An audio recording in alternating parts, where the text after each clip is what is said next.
Permit visa দিচ্ছে Ireland, বেতন ৩২ লাখ টাকা। ২০২১ সালে হঠাৎ করে ভয়াবহ কর্মী সংকটে পড়ে আয়ারল্যান্ড।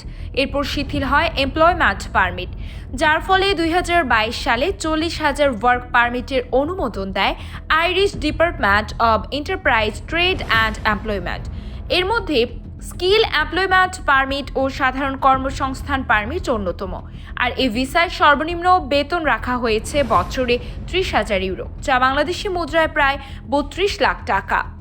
জানা গেছে, শুধু ২০২৩ সালেই নতুন করে ১৮,০০০-এরও বেশি ওয়ার্ক পারমিটের অনুমোদন দিয়েছে Irish department of enterprise, trade and employment, যার মাঝে রয়েছে ভারত, পাকিস্তান, মিশর, চীন, ব্রাজিল, ফিলিপিন্স, নাইজেরিয়া, মালয়েশিয়া সহ বেশ কিছু দেশ।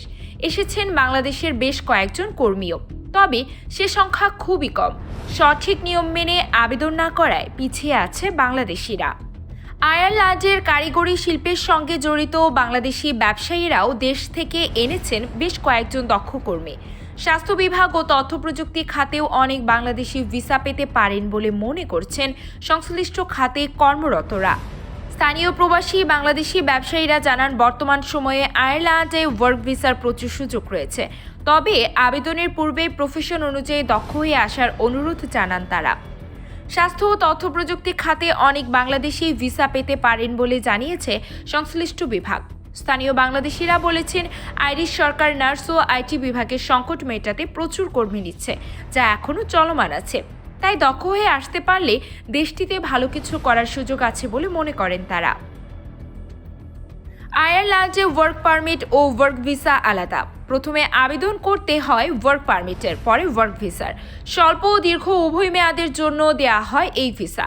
প্রথমে ২ বছরের জন্য ভিসা দেওয়া হলেও ৫ বছর বৈধভাবে থাকলে দেশটিতে স্থায়ী বসবাসের আবেদন করা সম্ভব বলে জানায় সংশ্লিষ্ট বিশেষজ্ঞরা।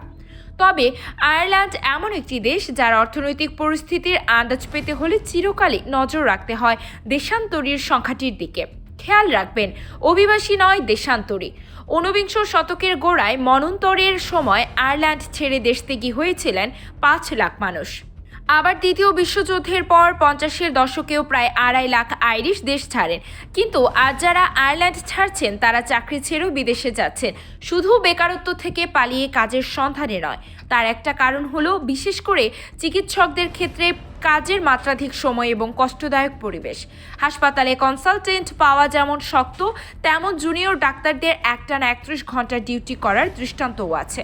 কাজেই তারা দেশ ছাড়ছেন এবং আয়ারল্যান্ডে আবার শোনা যাচ্ছে একটি হারানো প্রজন্মের কথা।